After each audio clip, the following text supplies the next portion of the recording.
Hello, we're going to have a look at this 20 marker on ethical issues. So in the exam, you will be presented with 120 marker that you have to complete. You have around about 35 minutes to complete a 20 marker, including any time that you spend planning. And you absolutely must plan the 20 markers with the pervert structure. Okay. First of all, because I know it says with reference to the item, I am going to read the item first of all and pull it apart, know all of the hints it makes at other concepts. So with reference to the item and to sociological studies, you must give 2 studies. If you don't, you can't get full marks. So you must provide 2 studies. It's 2 studies. We give you 6. So, for example, Buntsell, Rosenhill, you must use 2 studies, in order to get the full marks. Explain the importance of ethical issues to sociological research. So let's read the item first. Research into 2 of Bradford's poorest estates showed that many working class people feel powerless. They feel they are not consulted about things that have an impact upon their lives. What I note here is this is a really sensitive topic. About poverty and them feeling powerless.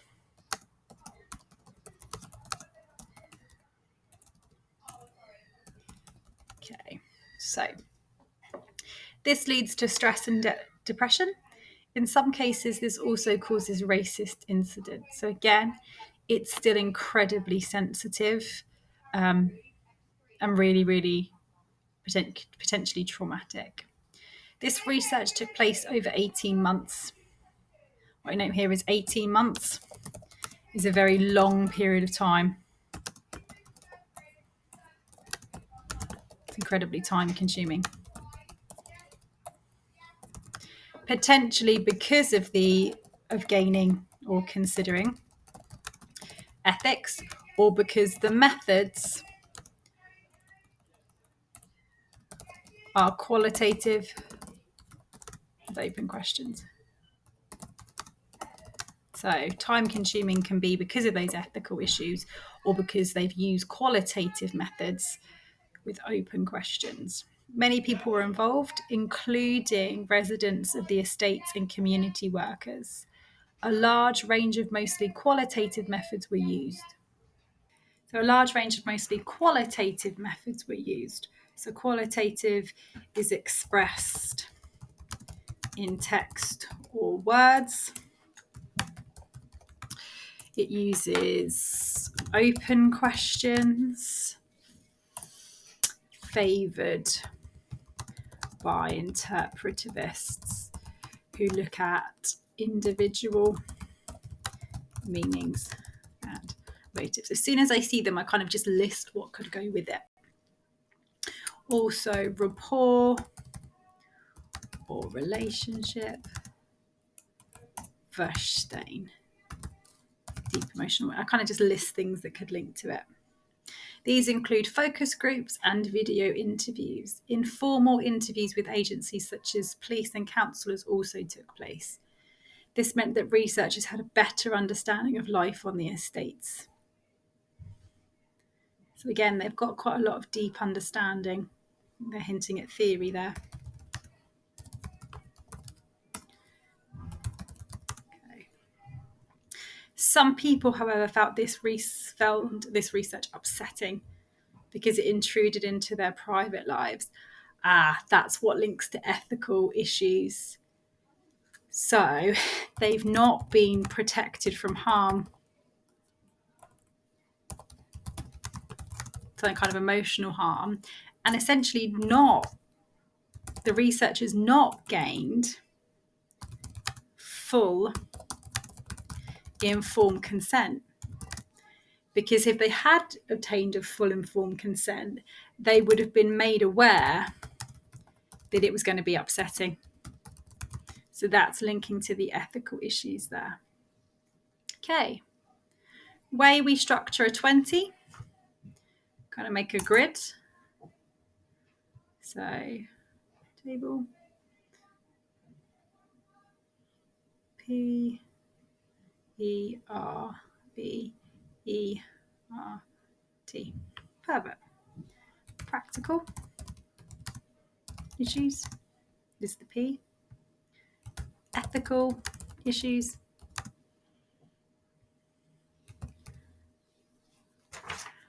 Then representativeness with generalizability.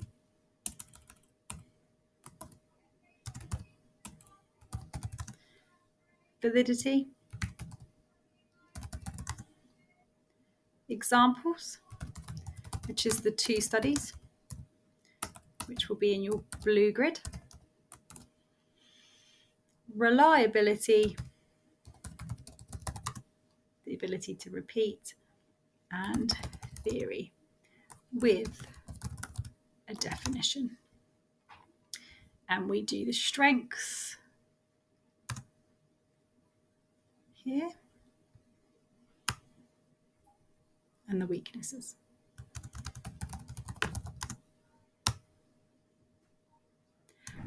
Whatever question you do for a 20 marker, you need to structure it with this structure. So the first thing I always start with is I go down to the definition or theory section, and I'm going to do the definition. So ethical issues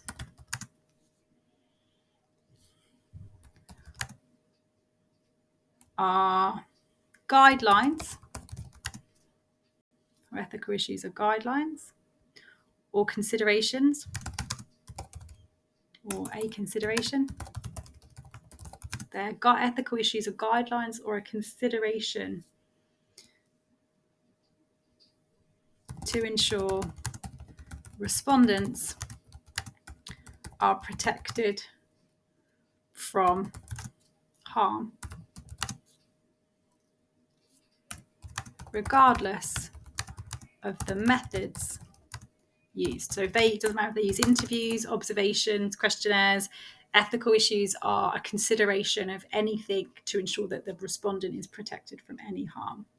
Now, normally we would put positivists here and interpretivists to criticise, but it's unusual because both positivists and interpretivists will have to consider ethical issues. So I'll just put both positivists and so both positivists who seek to establish patterns and trends and take a macro approach, and interpretivists, both positivists who take a macro approach and seek to establish patterns and trends, and interpretivists who look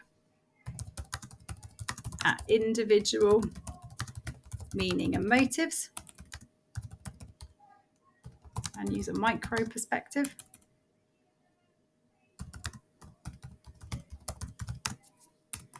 Have to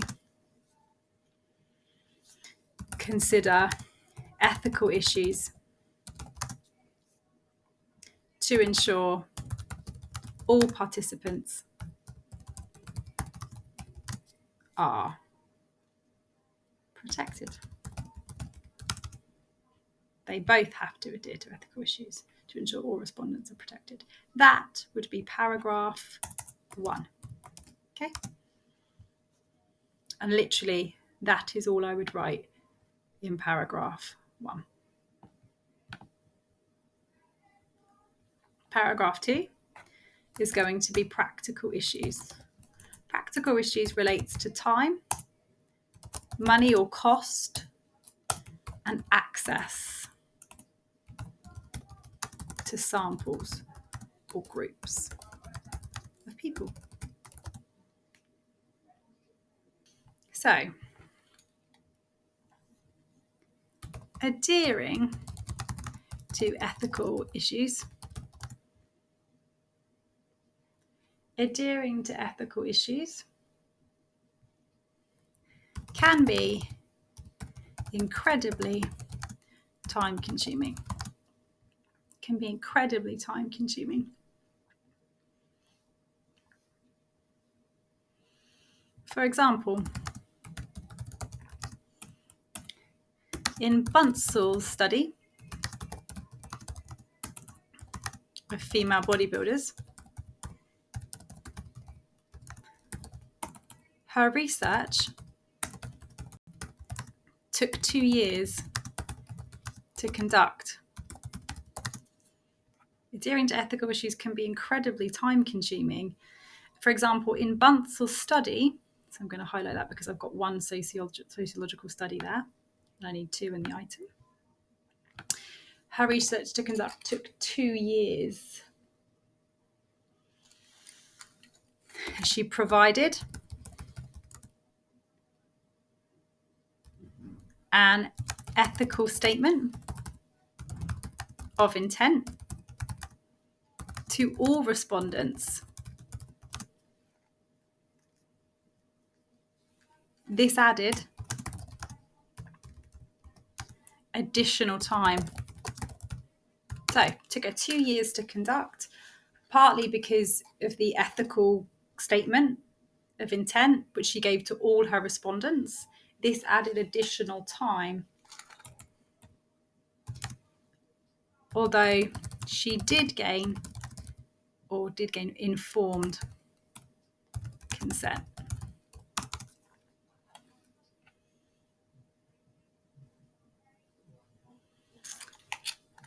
Gatekeepers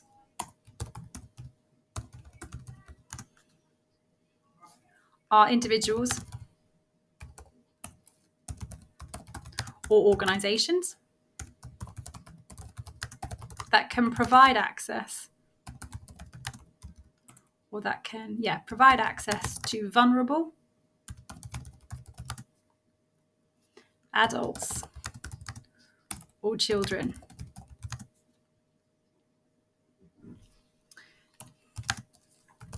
Again, in Bunsel's study,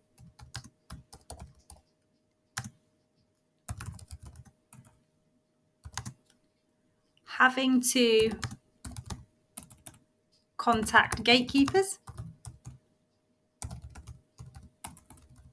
added significant amounts of time to her research. Also, gatekeepers, remember some of the female bodybuilders acted as gatekeepers, add a significant amount of time to her research.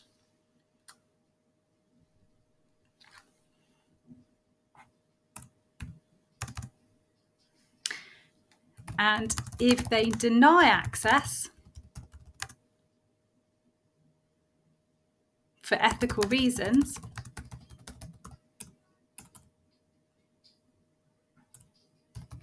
this can lower the representativeness and generalizability of the study. I've just realised actually, those are all criticisms. So I think you will have all typed it out. It's ultimately all criticisms. I normally go straight to the left-hand side, but I've realised they're really all criticisms that I'm really saying there, and it relates to time.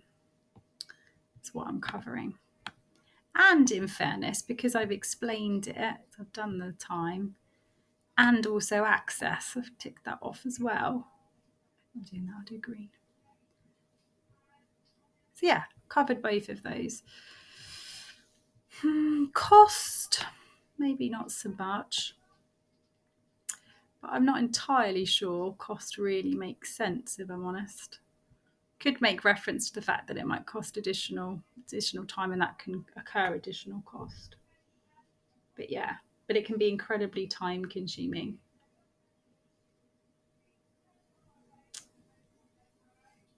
In terms of access as well, it's quite a long paragraph. What Colossi study highlights is that with some qualitative methods, like participant observations, it is not practically possible to gain informed consent from all respondents. So what Colossi study highlights, this is the lap dancing study, is that when you're conducting qualitative methods like a participant observation, it's not practically possible to gain informed consent from all the respondents, as they are busy participating and cannot stop to inform new respondents who have just entered the room.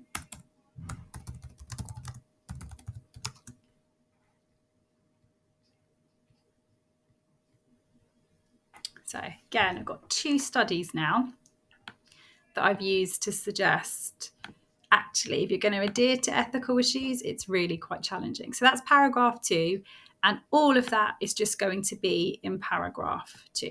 So again, I haven't really got any strengths for this one. It's a trickier question for that reason. For the ethical issues paragraph, again, I always go to the left-hand side. So the British Sociological Association provides ethical guidelines to avoid, what's the question? To avoid ethical issues occurring during research. The British Sociological Association provides guidelines to avoid ethical issues occurring during research. For example, anonymity or use of no names, or pseudonyms, fake names. We use anonymity or pseudonyms, fake names. Confidentiality, so no personal details. To protect respondents from harm.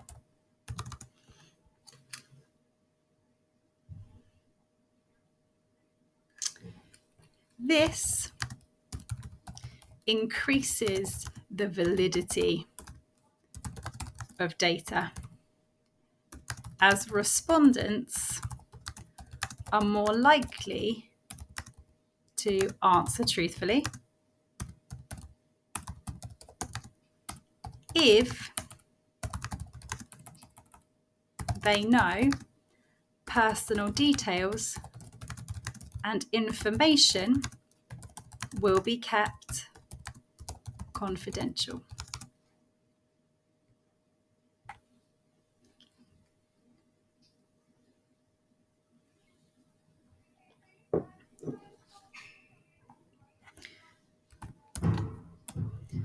Quantitative methods like questionnaires have the benefit that they are self-completion and are anonymous. So address ethical issues. They complete them alone, so they're anonymous, so they're protected, so they really address those ethical issues as part of the method.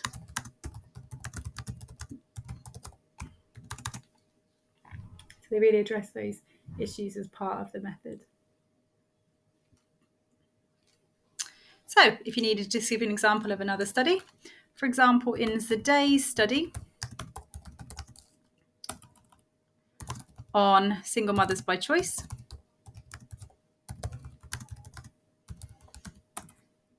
She uses pseudonyms. So she uses pseudonyms to protect mothers, and states a sperm clinic in the southeast. So she doesn't also say where that sperm clinic is, because again, she needs to protect the workers, members of staff, and men who use it. So those ethical issues all increase the validity of the results. This also increases the response rate. So generating a larger sample size. So it generates a much larger sample size. Okay, so detailed examples there. So I've got it increases the validity.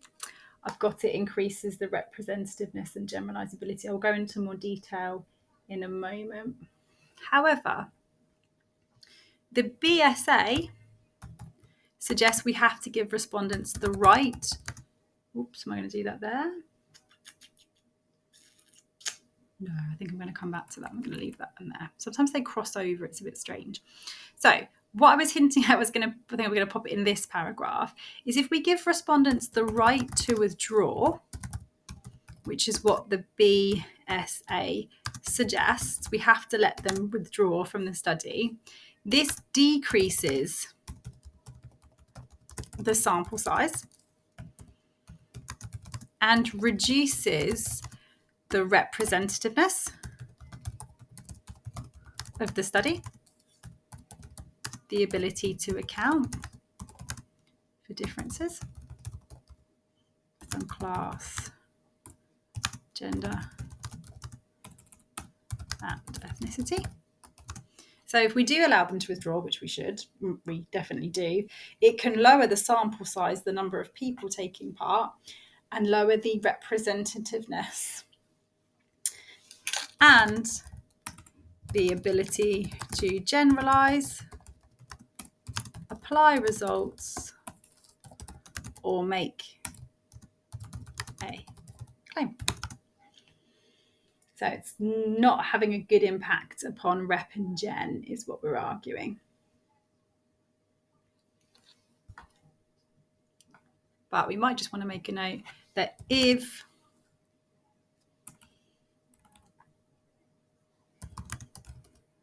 we've mentioned that if they have, that if they know it's anonymous, I'm thinking. So if we know it's anonymous and confidential, we're more likely to tell the truth. And I have mentioned there that it will increase rep and gen. So yeah, I've covered that point off. Okay, I think that's all I'm going to put for rep and gen. In the validity, we're going to note that adhering to or considering ethical issues, again, can increase the validity or how truthful or accurate the results are.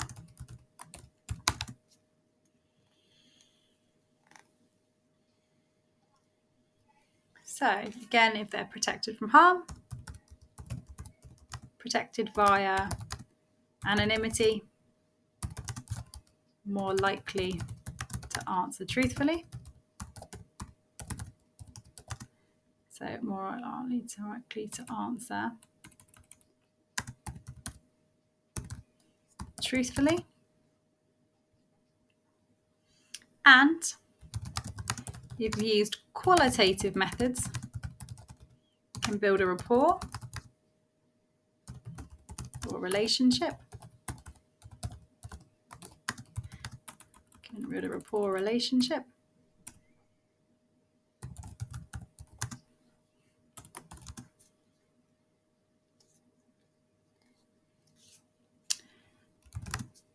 and fully explore the topic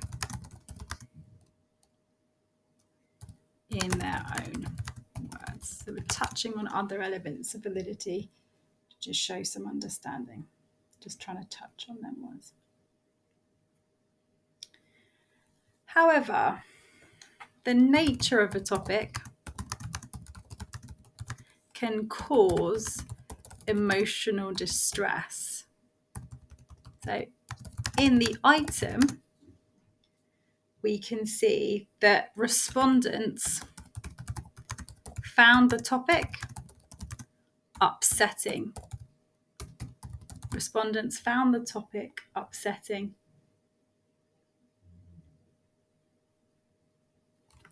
This suggests they have not had full informed consent and were not made aware of the traumatic nature of the topic. It suggests they were not made aware of the upsetting, let's use the language of the item, of the upsetting nature of the topic. It's caused some emotional distress. They've not been made fully aware of the upsetting nature of the topic before they agreed to take part.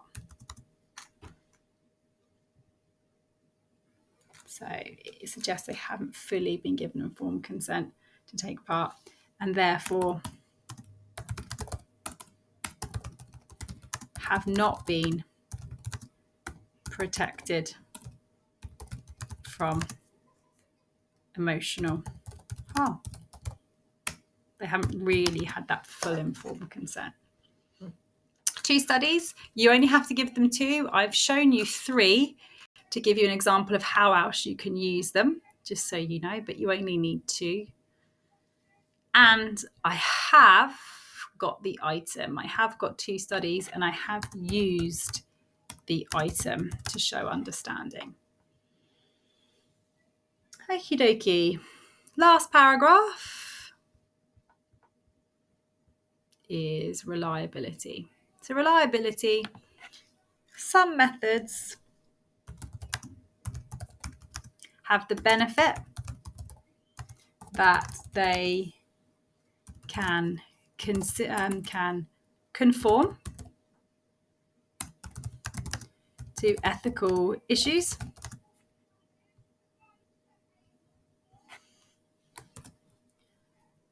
like consent and confidentiality, and also because of closed questions, you can repeat the results and get the same or similar answers in future. Some methods have the benefit that they can conform to ethical issues like consent and confidentiality. So again, the example I'm given then is questionnaires. And also have the ability, because of the closed questions, to repeat it and get the same or similar answers in future. They are more reliable. So it's kind of touching on ethics, but doing a little explanation. So theory and definition is paragraph 1. Paragraph 2 is practical issues. 3 is ethical issues. 4 is rep and gen. 5 is validity. Don't do a paragraph for 6. Or don't do a paragraph for those, they're integrated. 6 is reliability. Quite a tough question, ethical issues, but it's come up in the exam and they're within their rights to ask you this very tough questions.